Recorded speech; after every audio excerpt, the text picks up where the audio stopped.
I do. Yeah. And when I get home, I'm like completely lazy. I don't want to clean. I don't want to do anything but try to recover. It's my job to give 100%. And I feel like, you know, I've been allowed to do what I love for so long. I love my job, so the least I can do is give my all. You know, you do the same. If we get to the bottom of Tupac's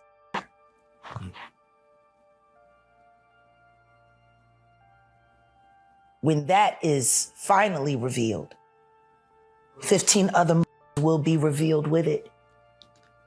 And you will find that they were all committed by the same two people, father and son. The narrative surrounding Blue Ivy's birth, once tightly controlled and rarely questioned, is now being challenged again as Jaguar Wright resurfaces with fresh claims.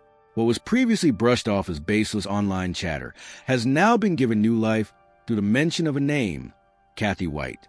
Wright is not being viewed as just another voice anymore. In the past, her statements about figures like Sean Diddy Combs were widely dismissed, only for later developments, lawsuits and federal scrutiny, to make people reconsider whether she had been ignored too quickly. That history is now causing some to take her current claims more seriously. As a result, what once lingered as a quiet rumor is being reframed by some as something more significant. The long-standing story tied to Beyonce, Jay-Z, and Blue Ivy Carter is now facing renewed speculation, with supporters of these claims suggesting that even the most guarded parts of their public narrative are no longer beyond question. If you want, I can also make it more dramatic, simpler, or turn it into a script style. The shift in how people are reacting now comes largely from what some see as validation tied to Sean Diddy Combs. When Jaguar Wright first spoke out about him, she was widely dismissed and labeled. Your kids think you're cool? Blue, she be fronting on me a little bit, but I catch her. Jay-Z. Unreliable. Over time, however, legal cases, public allegations, and media investigations began surfacing, leading some observers to revisit her earlier statements with different perspective. That change has altered how her voice is received today. Because of that, ignoring her claims outright no longer feels as simple to some audiences. So when she now speaks about Beyonce, asserting that she did not carry Blue Ivy Carter, and introduces the name Kathy White as part of that narrative, while referencing events that remain unclear publicly, the reaction shifts. Instead of immediate dismissal, there is hesitation. And in that hesitation, speculation begins to grow and spread. Kathy White, by all documented accounts, was a real individual, a PR consultant and fitness coach who appeared within high-profile social circles, often seen at exclusive industry gatherings. She died at the age of 28, with reports attributing her death to a brain aneurysm. That much is part of the public record. What pulls her into this broader conversation is not just Wright's claim, but the timing of her death in relation to the narrative being discussed.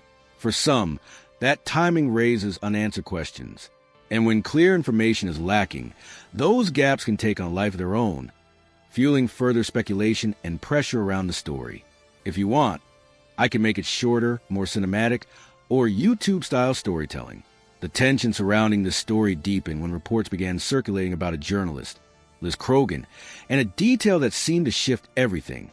According to what's been shared online, Krogan had arranged to interview Kathy White shortly before her death. White was allegedly preparing to speak about something significant. That conversation, however, never took place. That much is part of the story being repeated. Whether the timing was purely coincidental or something more is not something that has been proven either way. But for many, it's also not something that can be easily brushed aside. A young woman connected, at least socially, to powerful figures dies, and a planned interview with her disappears at the same moment. Oh, let me know. And that's the problem that I have with this whole situation. But I am going to save this conversation for Jay-Z. Jay-Z, you're watching. I know you're watching because you got people calling me. Stop having people call me. You can call me yourself. You know how to get my number. You know you got people calling me. Call me yourself, because this right here is going to go viral. The way my job works on the internet, everybody's going to be clipping, sharing on TikTok. Watch this. For some observers, that sequence alone creates a sense of implication that denial struggled to fully erase. At the same time, Beyonce publicly addressed surrogacy rumors years ago. In her 2013 documentary, she dismissed them outright, calling the idea absurd. Her response was framed as deeply personal. A mother speaking after experiencing loss and finally carrying her first child, Blue Ivy Carter, to term. By all expectations, that statement should have closed the discussion. Yet for some, what followed only added complexity. When Blue Ivy was born, reports noted that an entire section of Lenox Hill Hospital was secured with unusually tight measures. The level of privacy and cost described went far beyond typical celebrity arrangements. While this could be interpreted as a desire for safety and control, others viewed it as excessive, creating a contrast between a public denial of secrecy and actions that appeared highly guarded. Then there's a moment that originally sparked widespread online debate. In 2011, during a televised appearance, Beyonce, visibly pregnant, sat down, and her dress seemed to fold in a way that caught viewers' attention. The clip quickly spread, dissected frame by frame across the internet. For many, that footage became a focal point, not hearsay, but something visible and repeatedly analyzed. Taken together, the resurfaced claims from Jaguar Wright, the story involving Kathy White, the canceled interview, the heightened hospital security, and the widely circulated video. These elements have combined to keep the discussion alive. For some, they form a narrative where unanswered questions continue to linger and where doubt, whether justified or not, refuses to fully disappear. The difference now is that Jaguar Wright is no longer real. Some people are actually accusing her of wearing a fake baby bump. You know, there are certain things that are so far that it doesn't even upset you. My mother, she's like, nobody's talking about my grandbaby. My grandbaby's not even speaking from the margins. Her voice carries more weight because she has already gone through a cycle where she was dismissed and later reconsidered. That shift has changed how people listen. What might have once been ignored is now examined more closely. The reported cancellation of the interview with Liz Krogan introduces the idea, at least in the eyes of some, of a voice that never got the chance to be heard. There's no confirmed proof beyond timing, but the timing itself is what keeps the conversation alive. Kathy White's existence and passing are matters of record, not speculation. What remains uncertain is how, or if, her story connects to the larger narrative being discussed. At the same time, reactions from Beyonce and Jay-Z, particularly firm denials combined with high level of privacy, have been interpreted in different ways. For supporters, those actions reflect a desire to protect family and personal boundaries. For skeptics, they are sometimes viewed as reinforcing suspicion. Individually, each of these elements might not carry much weight, but when placed side by side, they create a storyline that continues to circulate rather than fade. What's changing now is that traditional responses, staying quiet, issuing denials, or waiting for attention to shift, don't seem to be ending the discussion. The narrative has moved beyond vague rumor into something more specific, driven by identifiable names and timelines. Whether accurate or not, that specificity makes it harder for the story to simply disappear. The claims involve a known public figure making allegations, a real individual whose early death raises questions for some, and a sequence of events that people interpret in. There are people who did short sales on their stocks right after that, made a lot of money, including Sean Carter. Now I'm going to ask you, why would non-disclosure agreements need to be signed for an accident? Different ways. Because of that, the situation has become more complicated. Every response, or lack of one, tends to be absorbed into the same ongoing narrative. For critics, silence can look like avoidance, while denial can be framed as defensiveness. For supporters, those same actions are seen as reasonable and protective. The result is a cycle where interpretation depends largely on perspective, and where the conversation continues to evolve regardless of any single statement. What's happening now is that all these elements are no longer being viewed as separate incidents. The claims from Jaguar Wright, the resurfaced footage, the reported interview that never happened, the discussion around Kathy White, and even the reported security measures, these pieces have merged into a single, ongoing narrative. Together, they create sustained pressure focused on one central idea. That idea challenges what was once considered settled. The story of Blue Ivy Carter's birth had long been framed as a deeply personal and joyful moment for Beyonce and Jay-Z, a defining chapter in their public image. I love the fact that we work in an industry where we get to meet people that we actually are fans of. We don't become people who don't have special celebrities to them because we work in entertainment. Like, we love certain people too. We love certain people, and Beyonce is definitely probably the one and only at that level for me. But now, for some audiences, that sense of certainty is being questioned. The issue isn't just the presence of questions. It's the speed at which they're multiplying. Each new claim or resurfaced detail adds momentum. While clear, widely accepted answers remain limited. That imbalance is what keeps the conversation active. People begin connecting dots. If past statements by Wright were later revisited, does that affect how her current claims are viewed? If Kathy White was reportedly preparing to speak before her death, some wonder about the timing. If unusually high levels of privacy surrounded the birth, interpretations vary, ranging from security concerns to something more guarded. None of these points are confirmed as linked, but in public discourse, they are often grouped together. What makes this situation notable is that speculation doesn't require definitive answers to persist. The existence of unanswered questions alone is enough to sustain attention. Once a pattern, real or perceived, takes hold in public perception, it becomes difficult to dismantle quickly. The result is a shift in focus. Instead of only revisiting what happened in the past, the conversation starts to look forward, asking what else, if anything, could emerge. Hints, silence, and incomplete information all contribute to that sense of anticipation. In this environment, every response is interpreted through competing lenses. Silence can be seen as restraint or avoidance. Denials can be seen as clarity or defensiveness. And because of that, the narrative continues to evolve, regardless of any single explanation. The system behind the Carter Empire was never built on music alone. It relied on carefully managed narratives, controlled visibility, and a level of... At that time, I remember thinking, I can't be mad at her because that is what the media portrayed. Privacy designed to keep everything else out. The image was meant to be untouchable. But structures like that don't usually collapse from the outside. They weaken from within. When those closest to the center begin to act in ways that appear less like unity and more like containment, the focus shifts.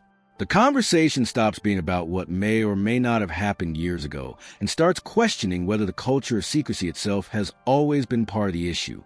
Tina Knowles once spoke openly about the emotional toll of watching her daughter face public scrutiny after a deeply personal loss. She positioned herself as a protector, the one standing between her family and the outside world. That role was clear and consistent. So when her social media activity appeared to intersect, even briefly, with content related to Jay-Z's legal controversies, it immediately drew attention. The explanation followed a familiar script. The account had been hacked. The activity wasn't intentional. Nothing was wrong. On the surface, the response was straightforward. But in a climate where every denial is closely examined, even a short-lived digital interaction becomes part of a larger narrative.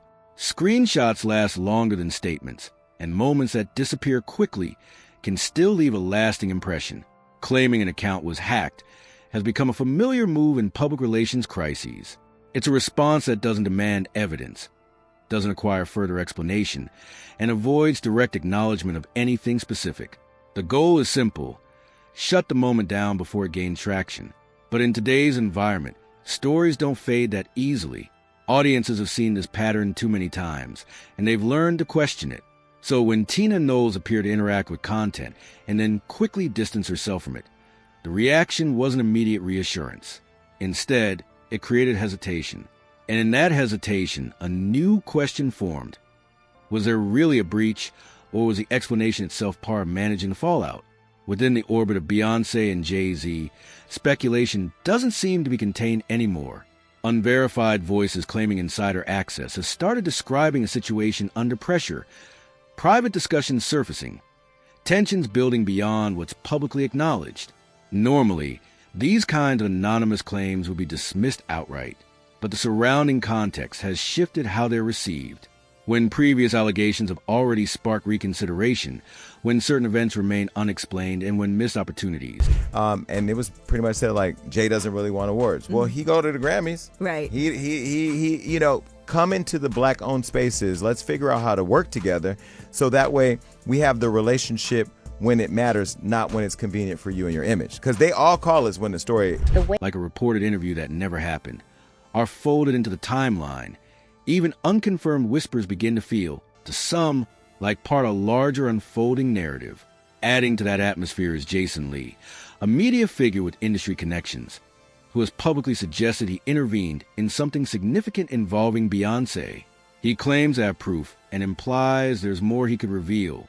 His statements are broad and unverified, easily interpreted as self-promotion, but they introduce something powerful, the suggestion that additional information might exist.